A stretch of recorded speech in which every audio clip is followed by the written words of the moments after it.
No, we don't get to see all the North as Canadians, but the first thing that really impacts you is how big this country is and what a different diversity it is, but yet there's people there who welcome you to come.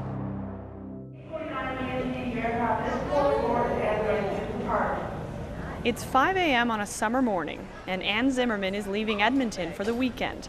She's on her way to her second home in the Canadian North. Anne always brings a few bags, packed not with her own things, but with gifts for her friends and colleagues north of 60.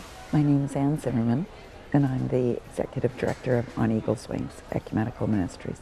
On Eagle's Wings, right from the beginning, was about making relationships with the people and proclaiming Jesus Christ, but always in connection with the people who live in isolated and remote communities.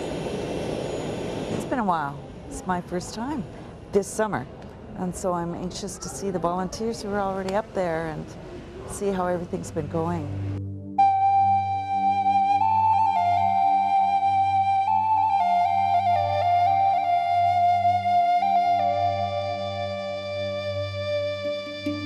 Anne is on her way to Yellowknife, home to one of the offices for the On Eagle's Wings ministry. Oh, hi, Anne. When Anne arrives, familiar faces await. These are the people who help her run a ministry that serves more than 30 Arctic communities. There was at one point many missionaries throughout the North, and those days are gone. And I don't mean that there's not the presence of the church, but they've got to serve so many communities now that a community may not have a worship service for quite a few weeks or even a few months.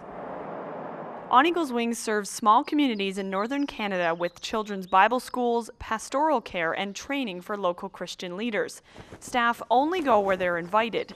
It's a team effort between locals and volunteers. Together, they put in 7,500 hours of labor last year alone. Anne puts in long days of work, especially on those bright summer nights in the north. But it's more than daylight that keeps Anne going. Her father was a missionary in the Caribbean. Though Anne works in a much colder climate than her father, she says there's plenty of warmth to be found in the people. It is the place that I am most comfortable actually now. They're the people who have welcomed me, where I was very nervous whether that would be. On this day, Anne prepares to visit a community 1 hour's flight from Yellowknife. Her ride, one of 2 Piper Aztecs belonging to On Eagle's Wings.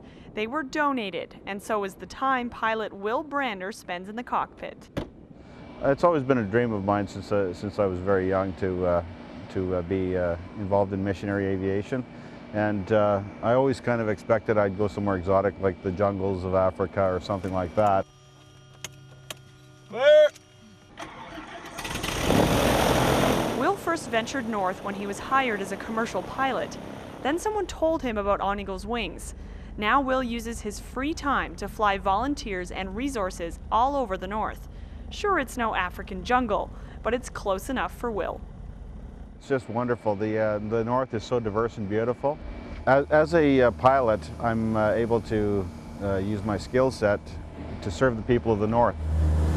Well, we're going to soon be going to Bechoko, and we're going to get in there as soon as we can to meet a Bible school team who are in action.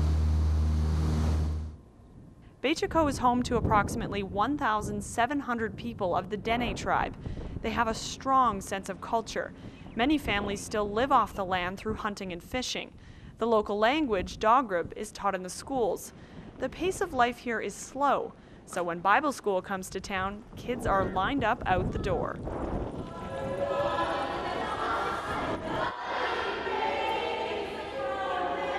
I think sometimes for Southerners it's hard to understand how important a Bible school in a community is. So that's why I am here today, to bring some friends for you to see. Captain Will, everybody say hi, Captain Will. Hi. I know that you have had a good week. Sister Diane let me know you had a good week. And we're so glad that you had fun learning lots of stories about Jesus. I hope that's what they were supposed to do. Did they do that? Yeah. Phew. My name is Susan Weber. This is my 4th year in Bechoko. We basically just teach a lesson each day. We have a lesson that we focus on, and then we build around that lesson using different crafts, different activities, stories, plays, and different things like that. Susan Weber has come to Bechoko all the way from Philadelphia. Volunteers like Susan come from all over the U.S. and Canada, often using their own vacation time. Some will spend a few days, others a few weeks. It's a nice way to sort of build that fellowship that they might not otherwise have.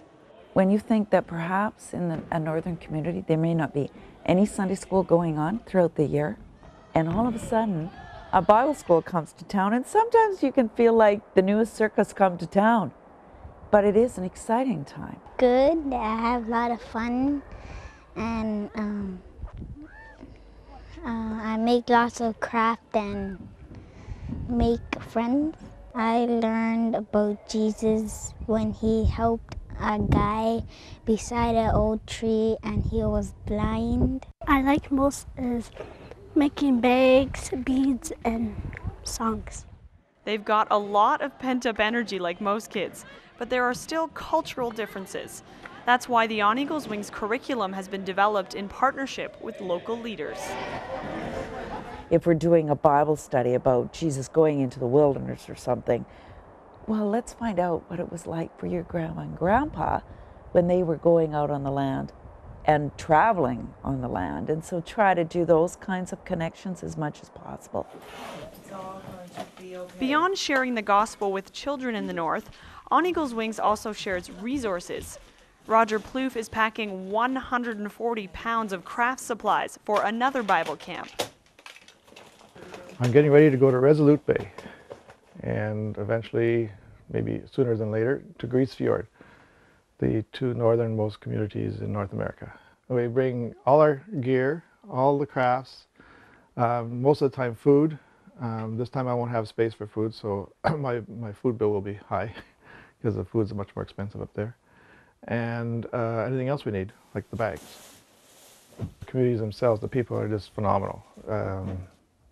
If you go there, you can't help but fall in love with them. I really do believe kids are kids everywhere you go, and I've learned that in coming to a place that I never even heard of, and is so far away, as much as I give to them, I get back a million times more.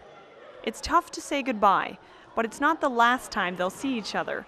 A lot of these kids are regulars. It's not the last they will hear of the gospel either. On Eagles Wings has helped develop a Sunday school curriculum that church leaders can use in their own communities. No matter how many times AnnE has said goodbye to Bechoko, it's always a reminder of why she's here in the first place. We go assuming we're making a difference and discover the difference is made in us. The beauty of the Canadian North, its land and its people, has captured the hearts of volunteers with On Eagles Wings. They keep coming back year after year, but the hope is that one day they won't need to. In our next story, we travel with AnnE to a second community to learn how On Eagles Wings is not only serving the people of the North, but empowering them as well.